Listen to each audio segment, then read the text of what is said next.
Friends, ஒரு சாஃப்டான மசாலா சப்பாத்தி பார்க்கலாமா? இன்னும் ஒன்றுமே இல்லை, கோதுமை மாவு சப்பாத்தி மாவு தான் இது.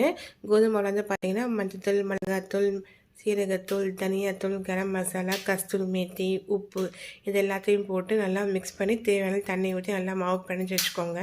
நல்லா தண்ணி வந்து பார்த்திங்கன்னா ரொம்ப நல்லா ஊற்றி ஒரு நம்மளோட ஃபிங்கரில் வந்து பார்த்திங்கன்னா 4 நுனி விரல் இருக்கும் பார்த்தீங்களா, அந்த நுனி விரலில் போட்டு நல்லா பிணைஞ்சிங்கன்னா சூப்பராக சாஃப்டாக இருக்கும் மாவு. ஒரு ஹாஃப் அன் ஹவர் ஊற விட்டதுக்கப்புறம் எடுத்திங்கன்னா நல்லா சாஃப்டாக நல்லா சூப்பராக இருக்கும். எடுத்து நல்லா தேய்ச்சிட்டு கல்லுலேருந்து போட்டு எடுத்திங்கன்னா சூப்பரான மசாலா சப்பாத்தி ரெடி. அது வந்து சும்மா நம்ம சாதாரணமாக சப்பாத்தி நம்ம வந்து வெறும் வாயில சாப்பிட்டாவே நல்லாயிருக்கும். இது வந்து மசாலா சப்பாத்தி இல்லைங்களா, மசாலா அதுலேயே இருந்துச்சு வேறு.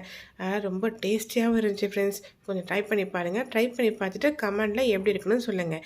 அது மாதிரி நம்ம சேனல் கொஞ்சம் ரொம்ப லைக் பண்ணாமல் சப்ஸ்கிரைப் பண்ணாமல் பார்த்துட்ருக்கேன் இல்லைங்களா, ஸோ லைக்கும் ஷேரும் சப்ஸ்கிரைப் மட்டும் பண்ணிவிடுங்க.